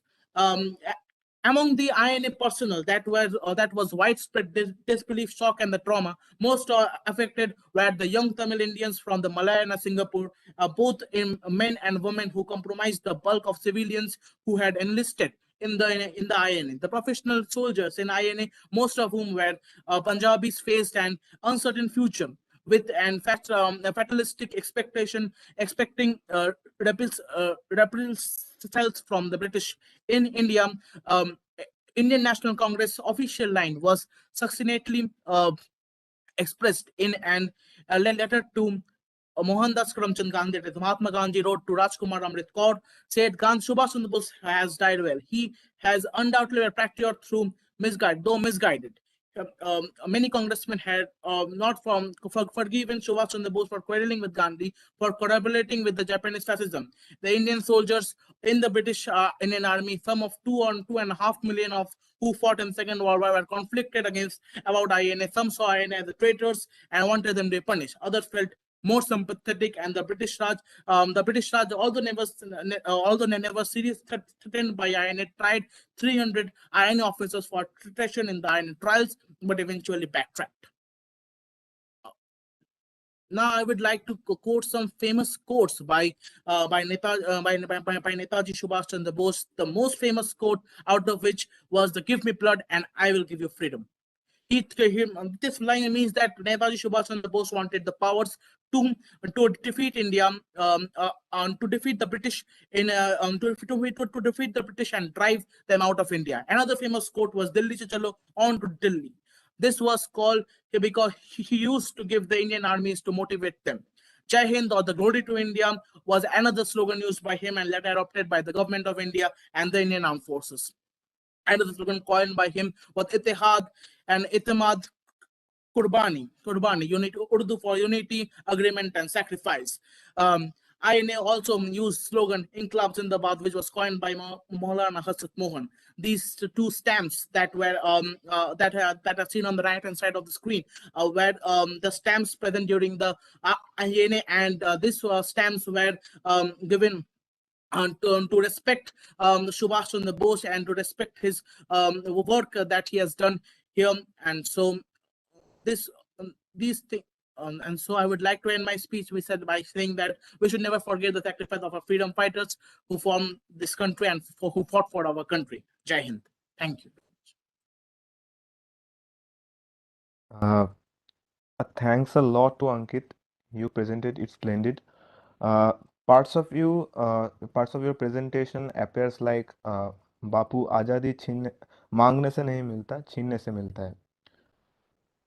Another most reliable, authenticated portion of Netaji Subhash Chandra Bose comes from his letters.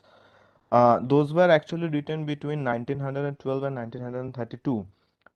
Those letters were published by Netaji Research Bureau, Calcutta, and the book suggests the name Patravali Subhash Chandra Bose. And there is a reading from that book by Somnath Roy. Somnath, it's up to you.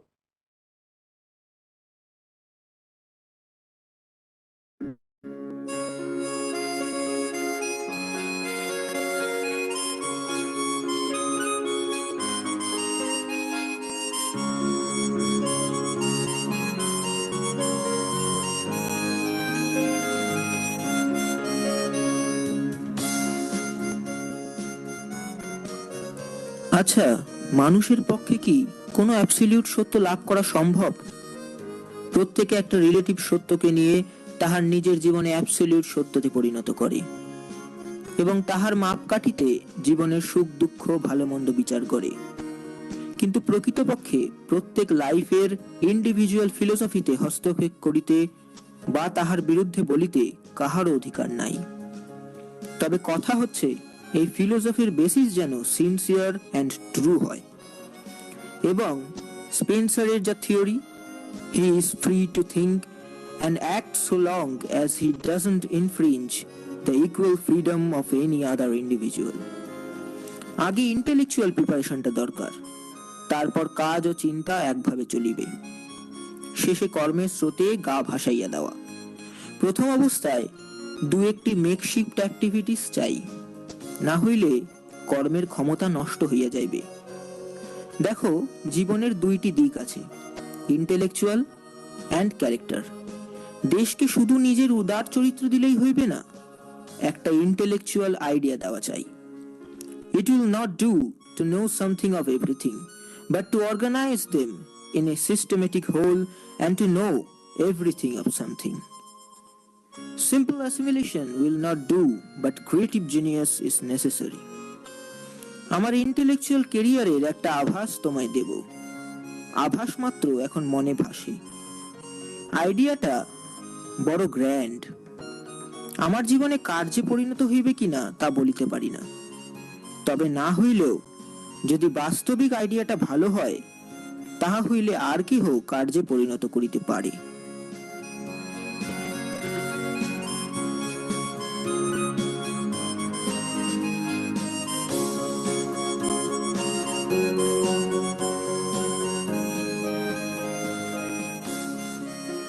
ভারতের প্রায় সবই গিয়াছে বটে, ভারতবাসী প্রায় অন্তঃসারবিহীন হইয়াছে, কিন্তু তা বলে ভাবনা করা চলবে না, তা বলে হতাশ হলে চলবে না।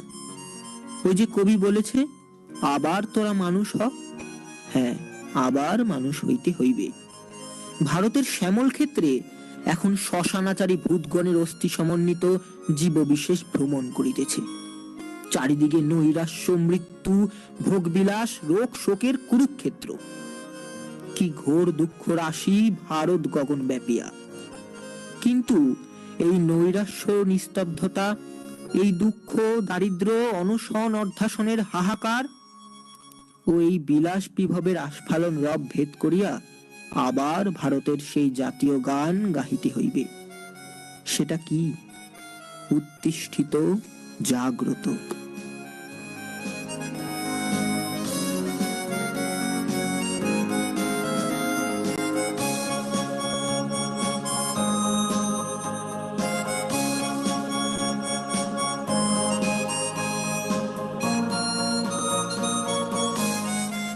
আমার বিস্ফোরক পত্র এতদিনে আপনি বোধ করি পাইয়া থাকিবেন। ওই পত্রেই আমার যে কার্যক্রমের উল্লেখ করিয়াছি, পরবর্তী চিন্তার দ্বারা তাহাই দৃঢ়তর হইয়াছে। যদি চিত্তরঞ্জন দাস এই বয়সে সংসারের সব কিছু ছাড়িয়া জীবনের অনিশ্চয়তার সম্মুখীন হইতে পারেন, তবে আমার সাংসারিক সমস্যাবিহীন তরুণ জীবনে এ ক্ষমতা আরো অধিক। চাকুরি ছাড়িলেও আমার কাজের বিন্দুমাত্র অভাব ঘটিবে না। শিক্ষকতা, সমাজসেবা, সমবায় প্রতিষ্ঠানাদি, সাংবাদিকতা, গ্রাম সংগঠন ইত্যাদি বহু কাজ রহিয়াছে, যাহাতে সহস্র সহস্র কর্মঠ তরুণকে ব্যাপৃত রাখিতে পারে। ব্যক্তিগতভাবে আমি বর্তমানে শিক্ষকতা ও সাংবাদিকতার দিকেই আকৃষ্ট হইতেছি। ন্যাশনাল কলেজ এবং নূতন সংবাদপত্র স্বরাজ লইয়াই আমি এখন কিছুদিন কাটাইতে পারিব। আত্মত্যাগের আদর্শ লইয়াই জীবন আরম্ভ করিতে চাই। আমার কল্পনায় ও প্রবণতায় অনাড়ম্বর জীবন ও উচ্চ চিন্তা এবং দেশের কাজে উৎসর্গীকৃত জীবনের আকর্ষণ প্রবল। তাহা ছাড়া বিদেশি শাসকের অধীনে চাকরি করা অতি ঘৃণ্য কাজ বলিয়া মনে করি। অরবিন্দ ঘোষের পথই আমার নিকট মহৎ, নিঃস্বার্থ অনুপ্রেরণার পথ। যদিও সে পথ রমেশ দত্তের পথ অপেক্ষা কণ্টকাকীর্ণ। দারিদ্র সেবার ব্রত গ্রহণ করার অধিকার ভিক্ষা করিয়া বাবা মার নিকট পত্র দিয়াছি।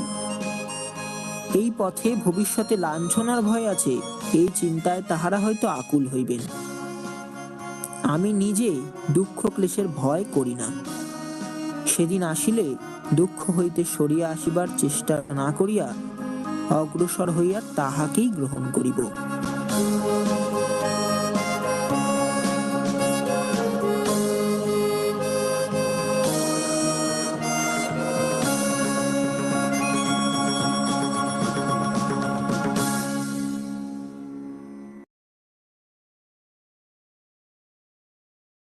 A very good presentation with that kind of voice.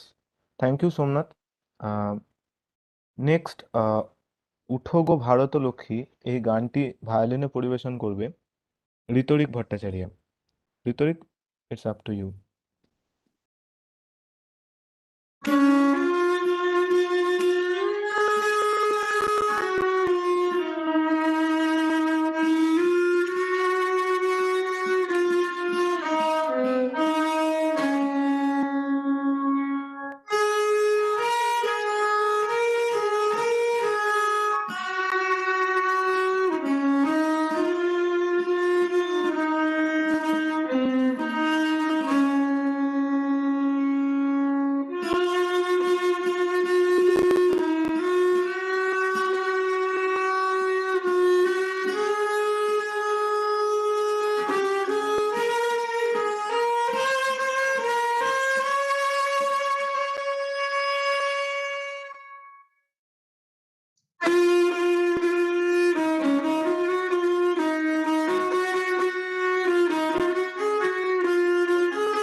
Thank you, Riturik, for your presentation. It was obviously very much wonderful. Uh, so we move to the next part of the schedule. Like there will be another speech on Netaji by Shayan Das. Shayan, it's up to you. আজ 23শে জানুয়ারি পরাক্রম দিবস উপলক্ষে স্বাধীনতা সংগ্রামী সুভাষচন্দ্র বসুর ওপর আমি কিছু বক্তব্য পেশ করতে চাই। আমার বক্তব্যের বিষয়বস্তু স্বাধীনতার পূজারী সংগ্রামী সুভাষচন্দ্র। মহাপুরুষদের বিভিন্ন শ্রেণী আছে, কেউ বিদ্যা বুদ্ধির দৃষ্টিতে অগ্রগণ্য, কেউ পরোপকারের জন্য সর্বস্ব ত্যাগ করেছেন, কেউ ধর্ম কর্তব্য আর আদর্শ চরিত্রের জন্য আমাদের কাছে প্রাতঃস্মরণ, কেউ বা অন্যায়ের প্রতিকার ও নির্বলের আত্মরক্ষায় নিজেদের জীবন অতিবাহিত করেছেন। এইভাবে মহাপুরুষগণ নানা ক্ষেত্রে কাজের মাধ্যমে মানবতার পথ নির্দেশ করে তারা এক উচ্চ দৃষ্টান্ত স্থাপন করেছেন, যার মাধ্যমে অগণিত মানুষ বহু যুগ ধরে প্রেরণা লাভ করে এসেছে। আমাদের নেতাজি সুভাষচন্দ্র বসু এমনই এক মহামানব ছিলেন, যার কাছে উচ্চশিক্ষা, গতি, পারিবারিক সুখ স্বাচ্ছন্দ্য, পদবি, সর্বজনীন সম্মান সবকিছুই ছিল, এবং তিনি চাইলে এগুলোর ব্যবহারও করতে পারতেন। অনেক মাননীয় উচ্চ পদাধিকারী ব্যক্তির সমান সুযোগ সুবিধা সম্পন্ন জীবন যাপন করা তার পক্ষে কিছুমাত্র কঠিন ছিল না, কিন্তু তিনি তা ত্যাগ করে স্বইচ্ছায় এমন এক জীবন বেছে নিয়েছিলেন, যেখানে প্রতি পদে পদে গভীর খাদ ও কাঁটার সম্মুখীন হতে হয়। তার ত্যাগ ও সাহস এতটাই উচ্চস্তরীয় ছিল যে তা দেখে তার সামনে নিজেদের দেশবাসীদের মনুষ্যচিত অধিকার প্রাপ্ত করাতে অসংখ্য যুবক যুবতী তাদের শরীর, মন, ধন সবকিছু অর্পণ করতে প্রস্তুত হয়ে গিয়েছিল। সাধারণ ব্যক্তিও এই রকম অসাধারণ ব্যক্তির সংস্পর্শে এসে অসাধারণ কার্যে প্রস্তুত হয়ে যায়। ব্রিটিশ রাজশক্তির বিরুদ্ধে সংগ্রামে বিনীত আবেদন নিবেদনের পন্থায় তিনি কখনোই বিশ্বাসী ছিলেন না। বাহু বলে তিনি ভারতবাসীর জন্য স্বাধীনতা সূর্য উদয় সজা প্রতিষ্ঠা ছিলেন। তাই তো আজও সমস্ত দেশবাসীর কণ্ঠে উচ্চারিত ধ্বনি জয়তু নেতাজি। 1897 সালের 23শে জানুয়ারি তিনি উড়িষ্যার কটকে জন্মগ্রহণ করেন। তাদের পিতৃপুরুষের আদি নিবাস ছিল 24 পরগনার কোদালিয়া গ্রামে। পিতা জানকীনাথ ও মাতা প্রভাবতী দেবী। ছাত্র জীবনে তিনি একদিকে যেমন ছিলেন অত্যন্ত মেধাবী, তেমনি অন্যদিকে ছিলেন দুর্লভ মনোবলের অধিকারী। 1913 সালে তিনি প্রেসিডেন্সি কলেজে এন্ট্রান্স পরীক্ষায় দ্বিতীয় স্থানাধিকার করেন। ছাত্র জীবনে তিনি সংকল্প গ্রহণ করেন ভারতবাসী আর্ত মানবতার সেবায় নিজের জীবন উৎসর্গ করার জন্য। এই কারণেই তিনি প্রেসিডেন্সি কলেজে বিএ পড়াকালীন অধ্যাপক ওটেনের বিরুদ্ধে রুখে দাঁড়িয়েছিলেন। এভাবে তিনি নিজের ভবিষ্যৎ নষ্ট করেন। RICS এর মতো লোভনীয় চাকরি হেলায় ত্যাগ করে তিনি তৎকালীন রাজনৈতিক নেতা দেশবন্ধু চিত্তরঞ্জন দাসের শিষ্যত্ব গ্রহণ করেন। ভারতীয় ইতিহাসে রাজনৈতিক সুভাষ ছিল এক অত্যন্ত সফল ও বলিষ্ঠ ব্যক্তিত্ব। বঙ্গীয় প্রাদেশিক কংগ্রেস কমিটি, দেশবন্ধু স্বরাজ দল ও ফরওয়ার্ড পত্রিকার পরিচালনা ও সংগঠনে তিনি বিস্ময়কর সাফল্য আনেন। তার কাছে রাজনীতি ও দেশ সেবা ছিল ঈশ্বর সেবারই নামান্তর। তাই তিনি বিভিন্ন জায়গায় বলেছেন, এই আদর্শই আমার জীবনের জপ, তপ ও স্বাধ্যায়। চরমপন্থী যুবনেতা সুভাষের কাছে ব্রিটিশ নিয়ন্ত্রণ মুক্ত পূর্ণ স্বাধীনতাই সর্বদা কাম্য ছিল। তাই তৎকালীন সর্বভারতীয় কংগ্রেসের প্রবীণ কর্মকর্তাদের সঙ্গে তার বিরোধ বাধে।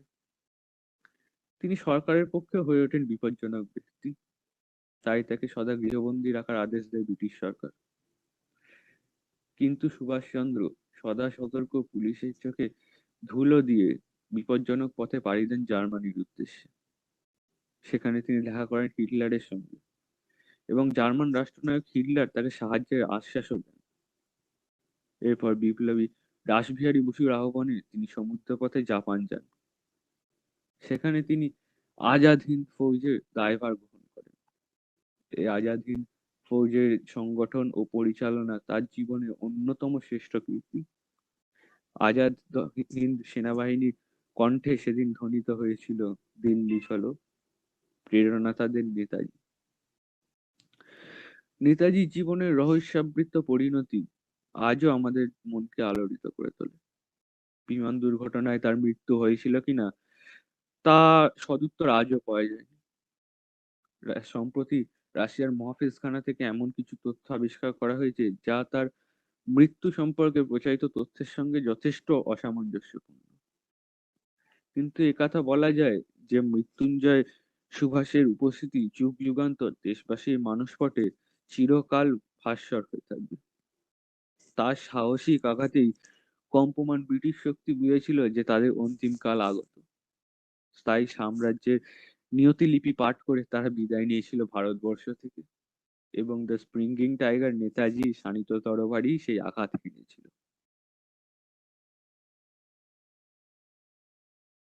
Thank you Sayan. তোর কোটেশনগুলো খুব ভালো, বিশেষত নেতাজিকে যেভাবে ব্যাখ্যা করেছিস সেই জায়গাগুলো খুবই সুন্দর।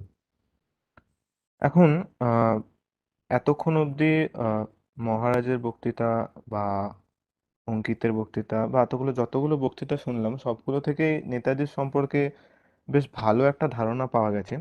এখন আহ, নেতাজির ওপর কিছু চিঠি, মানে নেতাজির কিছু চিঠি আমি একটু পাঠ করছি। প্রথম চিঠিটা প্রভাবতী বসুকেই লেখা। আহ, লিখছেন, পরম পূজনীয় শ্রীমতী মাতা ঠাকুরানী শ্রীচরণ কমলেশু। মা, আজ নবমী, সুতরাং আপনি এখন দেশে দেবীর আরাধনায় নিমগ্ন আছেন। এবৎসর বোধহয় পূজা বেশি জাঁকজমকে সম্পন্ন হইবে। কিন্তু মা, জাঁকজমকের প্রয়োজন কি?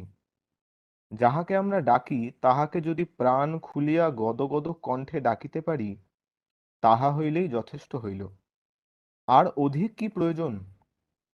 যে পুজোয় আমরা ভক্তি, চন্দন ও প্রেম পুষ্প ব্যবহার করিতে পারি, তাহাই জগতের মধ্যে সর্বশ্রেষ্ঠ পূজা।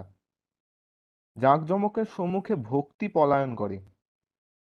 এবার একটা দুঃখের রহিয়া গেল, সেটা বড় বেশি দুঃখ, সাধারণ দুঃখ নহে। এবার দেশে যাইয়া সেই ত্রৈলোক্য পূজ্যা সর্ব দুঃখ হারিণী মহিষাসুর মর্দিনী জগন্মাতা দুর্গা দেবীর সর্বাভরণ ভূষিতা নানা সাজসজ্জিতা দেদীপ্যমানা জ্যোতির্ময় মূর্তি দর্শন করিয়া নয়ন সার্থক করিতে পারিলাম না। এবার পুরোহিত মশায়ের সেই মধুর পবিত্র মন্ত্রোচ্চারণ বা তাহার শঙ্খ ও ঘণ্টার ধ্বনি কর্ণগোচর করিয়া শ্রবণ শক্তি চরিতার্থ করিতে পারিলাম না। এবার কুসুম চন্দন ও ধূপাদির পবিত্র গন্ধের দ্বারা নাসিকাদ্বয়কে পবিত্র করিতে পারিলাম না। এবার একত্রে বসিয়া দেবীর প্রসাদ ভক্ষণ করিয়া রসনেন্দ্রিয়কে পরিতৃপ্ত করিতে পারিলাম না। এবার পুরোহিত প্রদত্ত কুসুম রাশির দ্বারা স্পর্শেন্দ্রিয়কে ধন্য করিতে পারিলাম না। এবং সর্বোপরি শান্তি জলের অভাবে শান্তি লাভ করিতে পারিলাম না। সবই নিষ্ফল হইল, পঞ্চেন্দ্রিয় নিষ্ফল হইল। কিন্তু যদি দেবীর সর্বত্র বিরাজমানা অম্বর ব্যাপিনী মূর্তি দেখিতে পাইতাম, তাহা হইলে মা সে দুঃখ ঘুচিত। কাষ্ঠ পুত্তলিকা দেখিবার ইচ্ছা হইত না। কিন্তু সে আনন্দ, সেইরূপ সৌভাগ্য কয়জনের কপালে ঘটিয়া থাকে? কাজে কাজেই আমার এই দুঃখ রহিয়া গেল। বিজয়া দশমীর দিন এখানে পড়িয়া থাকিব, কিন্তু মন আপনাদের নিকটেই থাকিবে। এরূপ পুণ্য দিবসে এত আনন্দ হইতে বঞ্চিত হইলাম, আর উপায় নাই। কল্য রাত্রে আমরা এখান হইতে আপনাদিগকে প্রণাম করিব। আপনি ও বাবা সে প্রণাম গ্রহণ করিবেন ও গুরুজন দিগকে দিবেন। আমরা সকলে ভালো আছি, আশা করি আপনারা সকলে ভালো আছেন। আপনি আমার প্রণাম জানিবেন ও বাবাকে জানাইবেন। ইতি আপনার সেবক সুভাষ। পুনঃ সারদা কেমন আছে?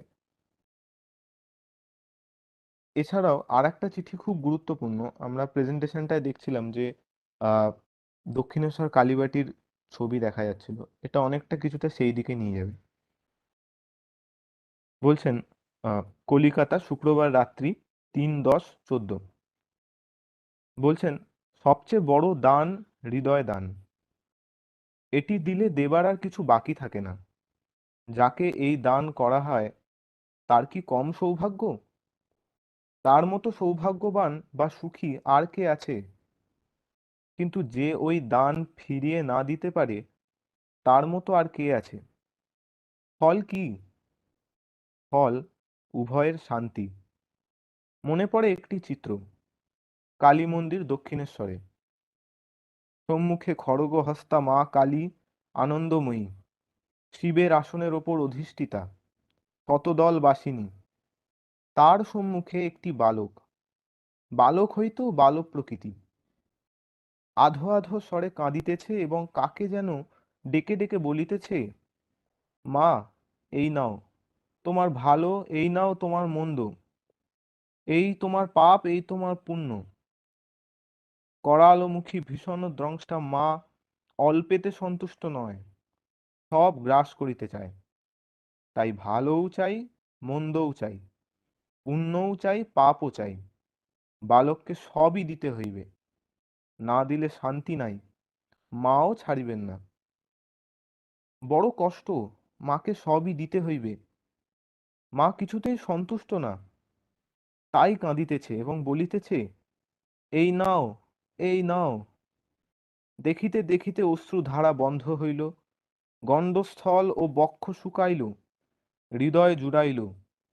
হৃদয়ে আর কিছুই নাই, সেখানে ভীষণ কণ্টক যন্ত্রণা, যেখানে ভীষণ কণ্টক যন্ত্রণা দিতেছিল তার চিহ্নও নাই, সবই শান্তিময়। হৃদয় মধুতে ভরিয়া গেল। বালক উঠিল, আপনার বলিয়া তার আর কিছুই নাই, সব দিয়া ফেলিয়াছে। বালকটি রামকৃষ্ণ। অর্থাৎ একদিকে স্পিরিচুয়ালি, মোরালি এবং ফিজিক্যালি সব দিক থেকেই নেতাজি যেন ছিলেন বাস্তবিকই স্বামীজির মানসপুত্র, এবং তার অ্যাকচুয়ালি অ্যাপ্লিকেশন, প্র্যাকটিক্যাল অ্যাপ্লিকেশন। আমরা প্রোগ্রামের একদম শেষ পর্যায়ে এসে পৌঁছেছি। এখন ক্লোজিং সং পরিবেশন করবে গৌরব মণ্ডল, ভারত আমার ভারতবর্ষ। গৌরব, ইটস আপ টু ইউ। নমস্কার, আমি গৌরব মণ্ডল। নেতাজি সুভাষচন্দ্র বসুর ১২৫তম জন্মবার্ষিকীতে তাকে সশ্রদ্ধ প্রণাম জানিয়ে আমি আমার গান শুরু করছি।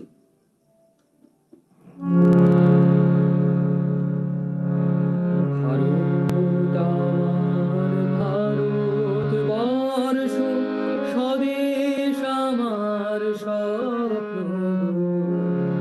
তোমাকে আমরা লোভিয়া জননী ধন্য হয়েছি, ধন্য গো। ভারত আমার ভারতবর্ষ, স্বদেশ আমার স্বপ্ন গো। তোমাকে আমরা লোভিয়া জননী ধন্য হয়েছি, ধন্য গো।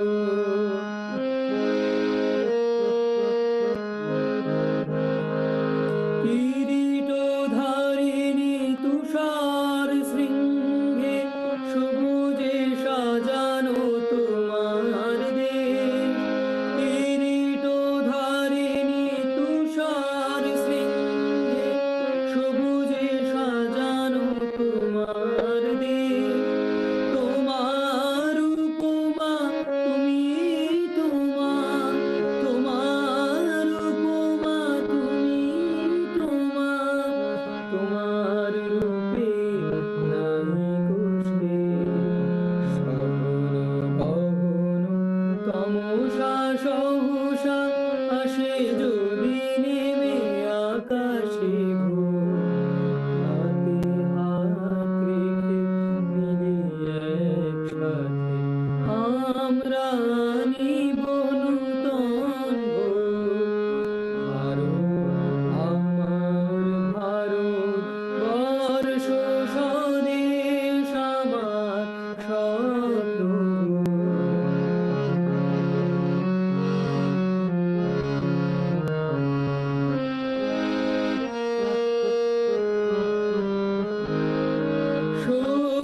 শক্তিদায়িনী দাও মা শক্তি, ঘুচাও দীনতা ভীরু আবেগ। শক্তিদায়িনী দাও মা শক্তি, ঘুচাও দীনতা ভীরু আবেগ। আধার রজনী ভয় কি জননী, আধার রজনী ভয় কি জননী। আমরা বাঁচাবো এ মহান দেশ। রবীন্দ্রনাথ বিবেকানন্দ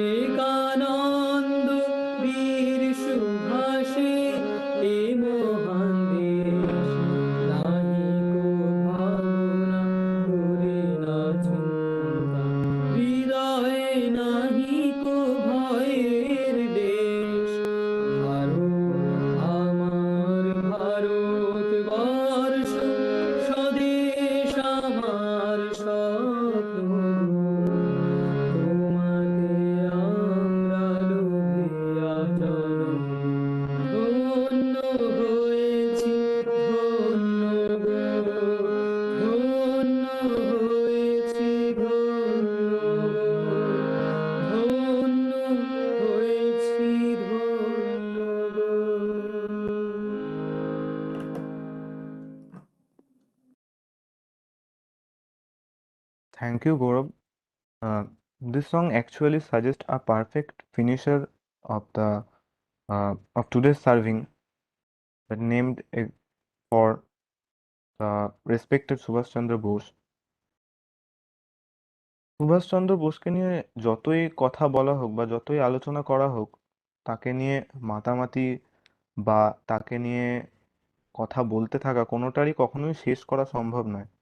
বিশেষত অনেকের স্পিচে উঠে এসছে যে সুভাষচন্দ্র বোস আমাদের বাংলার এবং বাঙালির খুবই আবেগের। তো আবেগকে নিয়ে কথা বলতে গেলে তা কখনোই শেষ করা সম্ভব নয়। তবুও আহ, সময়ের গণ্ডি মেনে আমরা অনলাইন পরিস্থিতিতে এখন একে অপরের সাথে সামনে থেকে তো অনুষ্ঠান পালন সম্ভব নয়, অনলাইন মাধ্যমে এই ছোট আয়োজন করার চেষ্টা হয়েছিল, যেটা লাস্ট সং ছিল ভারত আমার ভারতবর্ষ। আশা করি আর বেশি কথা বলবো না, গানটার রেসটা আরো কিছুক্ষণ থাকবে। আপাতত আজকের অনুষ্ঠান এখানেই শেষ হবে। আহ মহারাজ, আপনি যদি কিছু বলবেন। সবাইকে ধন্যবাদ জানাচ্ছি আজকের অনুষ্ঠানের জন্য। আমাদের অনুষ্ঠান এখানেই শেষ হলো। নমস্কার। আচ্ছা, নমস্কার।